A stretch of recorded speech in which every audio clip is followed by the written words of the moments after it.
बातमी संभाजीनगरहून। संभाजीनगरात महायुतीची आज घोषणा होण्याची शक्यता आहे। महायुतीवर 4 तास काथ्यकूट, अखेर भाजप 4 पावलं मागे गेले। वरिष्ठांच्या दबावामुळे हे मंथन झालं का असा प्रश्न उपस्थित होतोय।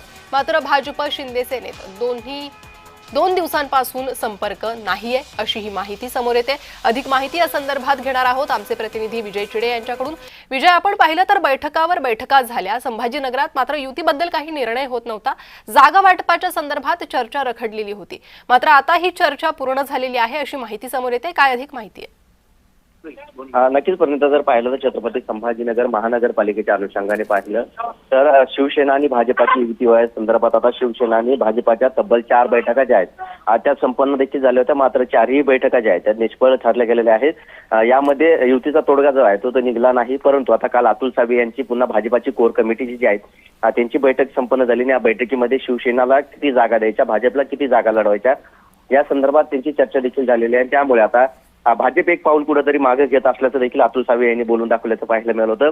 आणि त्यामुळे आता शिवसेना आणि भाजपची आज पुन्हा 5वी बैठक जी आहे ती होऊ शकते। यानंतर छत्रपती संभाजीनगरमध्ये शिंदे सेना आणि भाजपाची युती होईल आणि त्यामुळे कोणता पक्ष किती जागा लढवल हे देखील स्पष्ट होणार आहे। आज 5वी बैठक होती का याकडे सध्या सर्वांचं लक्ष आहे, कारण मागील 2 दिवसापासून पाहिलं तर भाजप आणि शिवसेना या दोघांचाही एकमेकांचा संपर्क नाही। मात्र 4थी बैठक झाल्यानंतर यामध्ये सकारात्मक चर्चा झाल्याचे देखील कळलं होतं। पण वरिष्ठांची युती झाल्यानंतर खालच्या पातळीवरती युती होईल असं देखील आता काही मंत्रिमंडळातून सांगण्यात आलं होतं। त्यामुळे आता वरिष्ठ मुंबईमध्ये जर पाहिलं तर या संपूर्ण बैठकीचा चर्चा देखील करण्यात आलेली आहे। आता मुख्यमंत्री देवेंद्र फडणवीस आणि उपमुख्यमंत्री एकनाथ शिंदे या दोघांची चर्चा झाल्यानंतर आता छत्रपती संभाजीनगर मधील ही महायुतीची बैठक जी आहे ती देखील संपन्न होऊ शकते।